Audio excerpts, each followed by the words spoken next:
Alright, I'm going to do a quick review here on this upper receiver. Before I get started though, let you know it has been safety checked. Now, next is the fact that yes, it is a DPMS product, and yes, they do have a spotty reputation. Despite that, I did give this a shot, and I am glad I did, because I do believe this is a good quality assembly here. So why do I think that? What led me into getting this over other options, like the Smith & Wesson, the little 22 rifle, or a conversion kit even. Conversion kits, they can be spotty with reliability and accuracy for various reasons.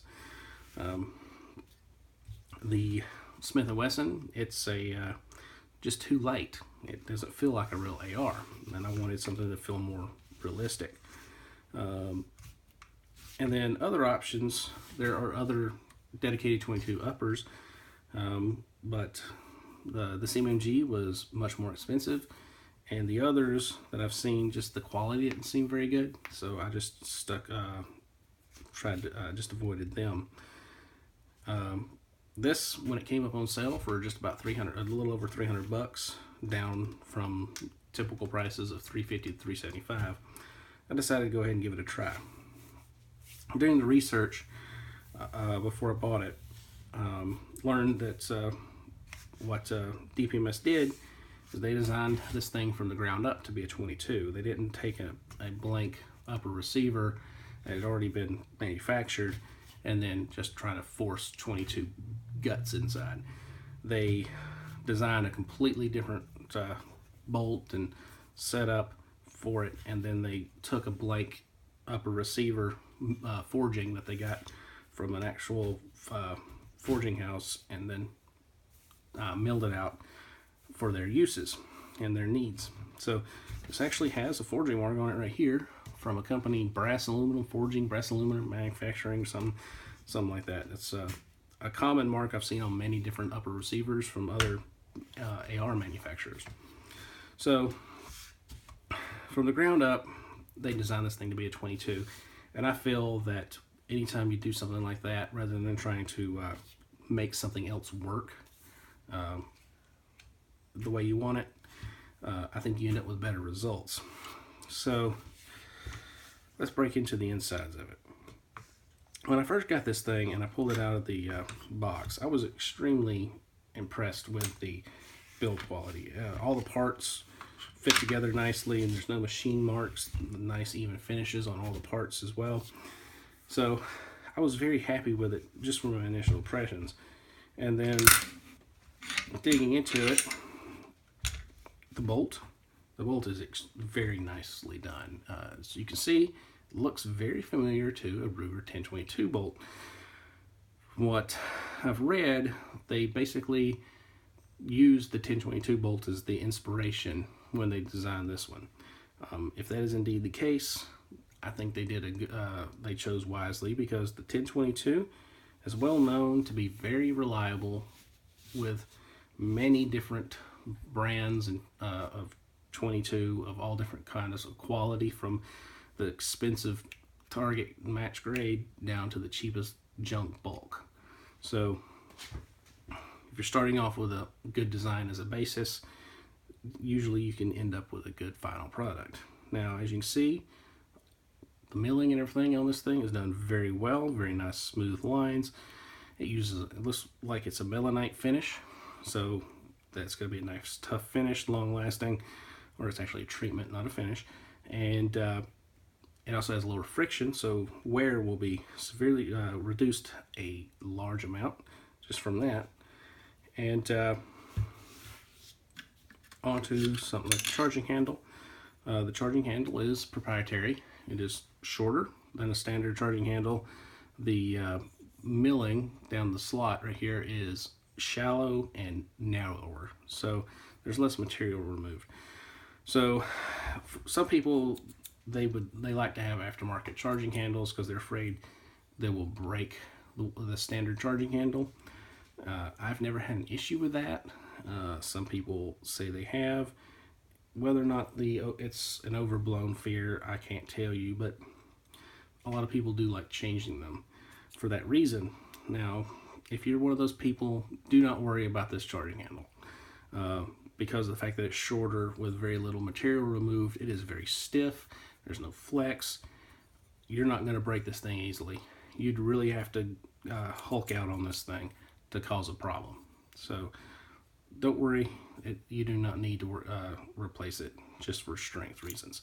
Now, if you don't like the standard latch on the charging handle, it is just a standard charging handle, so you can get a aftermarket latch. So for those who like changing charging handles to get better latches, there are options out there. If you do decide to change the latch on your charging handle, this advice applies to this upper and any upper, really. Do not get a latch made of steel. If you'll notice, companies like BCM, who make very highly regarded charging handles, they use aluminum latches. The reason is you do not need steel for that latch as a low stress part. I mean, if you look at your receiver, that little bit of notch, that little tab of metal, that is all that that latch attaches to. So why would you need a big piece of steel to latch into such a small little piece of aluminum? You don't. And in fact, using steel is bad for your receiver. It will wear your receiver out right there at the latch, and eventually it'll get to the point where it won't latch properly, and when the bolt cycles, the charging handle will move. And I don't imagine it would be very comfortable to get smacked in the nose with your charging handle. So stick with aluminum latches. Before I put it back together, let's go over some of the insides here. Now, as you can see here, definitely more square milling. It's, as I said, designed to fit that bolt. Now, it might not be able to come through the quality of the machining work, but it is very well done. But you can see here, that's your back of your barrel and your feed ramp, and there's your ejector. The ejector is a piece of steel and milled steel for the ejector. It's held in with this screw. I always keep an eye on screws like this, because just in case they come loose, that way I can tighten them up. If it does come loose, I'll just put some little Loctite on it, tighten it down, and probably never have issues. And it's quite possible that I won't have issues with it anyway, because they've already done that at the factory. But even this screw is an example of them putting in quality, because this is just not some generic cheap screw. It has markings on it from the manufacturer that I've actually seen on screws I've used in the aerospace industry. So they didn't just source cheap, crappy screws. They actually managed to get some decent screws as well. So even that little part is a good piece. Now, reassembly, very similar to any other AR. We put in the charging handle slightly, and then the bolt. Now, everything goes in. Now, something I noticed when I was preparing for the video, it's right here on this top of the lug that the pin goes through. There's a mark. That's an N. Now, that N looks strikingly similar to the N that I have on a charging handle I purchased a couple years ago from Nordic Components. I'm not 100% sure on this. I haven't seen any information about it online or asked the company, but if this is indeed the same N, that would suggest to me that DPMS contracted Nordic Components to build this upper receiver for them. So if they did, I think they chose wisely, because Nordic is known for making good parts. That charging handle I have is very well made, and they make other parts for other firearms, and they have a good reputation of making good parts. And if that is indeed the case, this upper receiver is yet one more example of their ability to make good parts. Now, on to reliability accuracy. Now, I've only managed to get this thing out to the range once. I put a few hundred rounds through it. Took it out because my brother-in-law and nephews were visiting and they wanted to go to the shooting range. And the oldest of my nephews is 11. And they also haven't had a lot of chance and exposure to shooting, simply because my brother-in-law hasn't had any firearms until just recently. So I didn't want to take out something too big for them. I wanted to take something along that they could have fun shooting. It would be good for a beginner. So I hadn't even sighted this thing in when I took it. So I had to do a quick sight in for them when I got there. Now, we had exactly 4 malfunctions while we were there. And neither I nor my brother-in-law experienced any issues. It was only my nephews. They each had 2 malfunctions each, and I completely 100% attribute all 4 of them to the ammunition. Not that I was using cheap crap ammunition, but it was bulk ammunition. And as most know, the ammunition is the wink link for a semi-auto 22, especially when it's cheaper ammunition. It tends to be the cause of almost all the problems, especially if it's a good design and reliable design of the rifle itself. Things like uneven primer, causing you to need multiple strikes on the same bullet before it fires, or maybe even just be a flat-out dud. But the thing that I find that causes the most issues with a 22 is when the bullets have excessive wobble. They can spin and even wobble in the casing. And what happens is when they got excessive wobble, when the bullet is trying to feed into the chamber, when it's feeding in, the bullet will bend against the case where it meets the case.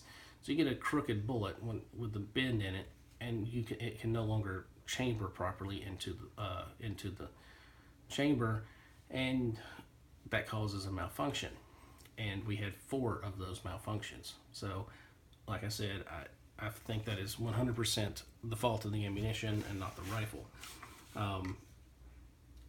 Other than those 4 malfunctions, it just clicked right along with no issues. If I have accuracy issues, or actually reliability issues in the future, I'll come back and I'll annotate this video, because I definitely want to try different types of ammunition in it, different brands and things like that. And if I have any issues with reliability, I will let you know.